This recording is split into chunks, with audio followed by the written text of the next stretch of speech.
നമ്മളുടെ മനസ്സിൽ പലപ്പോഴും തോന്നുന്നൊരു ചിന്തയാണ്, ഞാൻ എന്ത് ശ്രമിച്ചിട്ടും കാര്യമില്ല, എനിക്കതിനുള്ള കപ്പാസിറ്റി ഇല്ല, കഴിവില്ല, എന്തൊക്കെയോ ഒരു ഇന്നർ ഫീലിംഗ്, നമ്മുടെ മനസ്സിനകത്ത് നമ്മളെ തന്നെ വിശ്വാസമില്ലാത്ത ഒരവസ്ഥ. നമ്മളൊന്ന് ചിന്തിച്ച് നോക്കും, നമുക്ക് എന്തെല്ലാം കഴിവുകൾ നമ്മളുടെ മനസ്സിനകത്ത് അല്ലെങ്കിൽ നമ്മുടെ ഉള്ളിലുണ്ട്. ചെറുപ്പം മുതൽ നമ്മൾ ചെയ്തു വരുന്ന പല കാര്യങ്ങളും നമ്മൾ ചിന്തിച്ചു കഴിഞ്ഞാൽ നമുക്കറിയാം നമുക്ക് പലതും ചെയ്യാൻ കഴിയും. പക്ഷേ എന്തൊക്കെയോ നമ്മുടെ ഈ ഒരു വളർന്നു വന്ന സാഹചര്യങ്ങളിൽ നിന്ന് എന്തൊക്കെയാണ് നമ്മളെ പിന്നോട്ടടിക്കുന്നത്. പലരുടെയും മറ്റുള്ളവരെന്ത് പറയും, എന്ത് ചെയ്യും, എന്തൊക്കെ നമ്മളെക്കുറിച്ച് ചിന്തിക്കും തുടങ്ങിയ കാര്യങ്ങൾ ആലോചിച്ചുകൊണ്ടാണ് നമ്മൾ ഓരോ കാര്യങ്ങളിൽ നിന്നും വിട്ടു നിൽക്കുന്നത്. ഇത് ശരിക്കും നമ്മുടെ വളർച്ചയ്ക്ക് തടസ്സമല്ലേ? അത്തരത്തിലുള്ള ചെയിനുകളെ നമുക്ക് പൊട്ടിച്ചെറിഞ്ഞുകൂടെ?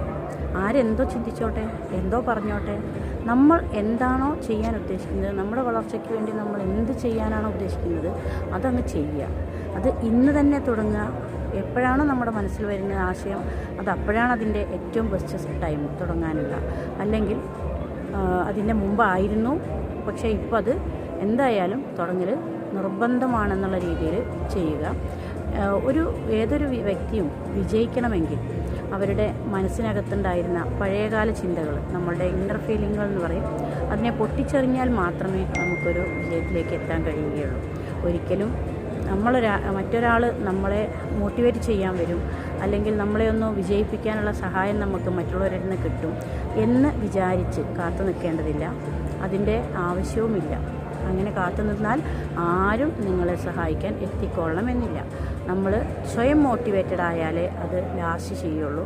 അല്ലെങ്കിൽ മറ്റൊരാൾ പറയുന്ന മോട്ടിവേഷണൽ ക്ലാസ്സുകൾ കേട്ട് നമുക്കങ്ങനെ ആ ക്ലാസ് കേൾക്കുന്ന സമയത്ത് മനസ്സിലൊരു മോട്ടിവേഷൻ തോന്നിയെങ്കിലും കുറച്ച് കഴിയുമ്പോൾ ആ ക്ലാസ്സിൽ നിന്ന് ഇറങ്ങുന്നതോടുകൂടി നമ്മളത് ഡൗണായി അങ്ങനെ പോകും.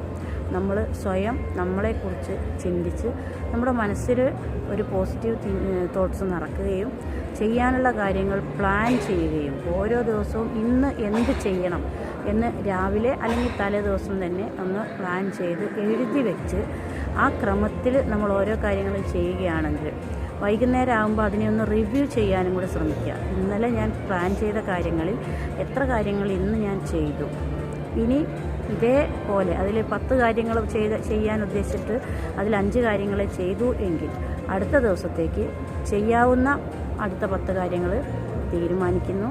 അത് പൂർണ്ണമായും ചെയ്യുന്ന ഒരവസ്ഥ എത്തുന്നത് വരെ നമ്മൾ ഈ ഒരു ശ്രമം തുടരുന്നു. അങ്ങനെ പ്ലാൻ ചെയ്തുകൊണ്ട് സ്ട്രക്ചറായിക്കൊണ്ട് നമ്മൾ മുന്നോട്ട് പോവുകയാണെങ്കിൽ നമുക്ക് എന്തിനും സമയമുണ്ടാവും, സാഹചര്യങ്ങളുണ്ടാവും, കഴിവും ഉണ്ടാകും. പലരുടെയും അഭിപ്രായം എന്ന് പറയുന്നത്, ഒരു ജോലിയുണ്ട്, കുട്ടികളുണ്ട്, വീട്ടിലെ കാര്യങ്ങൾ നോക്കണം, പിന്നെ എവിടെയാണ് എനിക്ക് ഇതിനൊക്കെ സമയം എന്നുള്ളതാണ്. സമയം എല്ലാവർക്കും ഉള്ളതുപോലെ 24 മണിക്കൂർ നിങ്ങൾക്കുണ്ട്. എല്ലാത്തിനെയും വേണ്ട രീതിയിൽ ഒന്ന് അടുക്കിപ്പെറുക്കി വെച്ച് കഴിഞ്ഞാൽ നമുക്ക് എല്ലാ കാര്യങ്ങളും ചെയ്യുന്നതിന് സമയം കിട്ടും. അതല്ല ഒരു ഫോണെടുത്ത് ഒരു ആളെ സംസാരിക്കുന്നതിന് വേണ്ടിയിട്ടോ എന്തിനെങ്കിലും ഒന്ന് നമ്മൾ ഫോണെടുത്ത് കഴിഞ്ഞാൽ ആ മൊബൈൽ ഫോൺ ഉപയോഗിച്ച് അങ്ങനെ മണിക്കൂറുകൾ അറിയാതെ തള്ളി നീക്കുന്ന അത്തരത്തിലുള്ള ഒരാളല്ല ഞാൻ ഉദ്ദേശിക്കുന്നത്. എല്ലാ കാര്യങ്ങളും മൊബൈലിൽ വേണ്ടാത്ത കാര്യങ്ങൾ ഉപയോഗിക്കാതിരിക്കുക. അതുപോലെ ആവശ്യത്തിന് നമ്മൾ പ്ലാൻ ചെയ്തുകൊണ്ട് ചെയ്യണമെന്ന് കരുതിയാൽ പോരാ, അത് എഴുതി വെച്ച് കൃത്യമായിട്ട് ഓരോ കാര്യങ്ങളും ചെയ്തുകൊണ്ട് മുന്നോട്ട് പോയാൽ നമുക്ക് എല്ലാ കാര്യങ്ങൾക്കും ചെയ്യാൻ സമയം ലഭിക്കും. അതുകൊണ്ട് ഈ ഒരു ജീവിതശൈലിയിലേക്ക് നമ്മൾ തുടരുകയാണെങ്കിൽ അതുപോലെ മറ്റുള്ളവർ എന്ത് പറയും എന്ന് ചിന്തിക്കാതെ പ്രവർത്തിക്കാൻ നമ്മൾ തയ്യാറാണെങ്കിൽ, ഇത്തരം കാര്യങ്ങൾ നമ്മൾ ശ്രദ്ധിക്കുകയാണെങ്കിൽ നമുക്ക് ഏറ്റവും നല്ല വിജയത്തിലേക്ക് എത്താൻ സാധിക്കും. അതിന് ഓരോരുത്തർക്കും സാധിക്കട്ടെ. Thank you.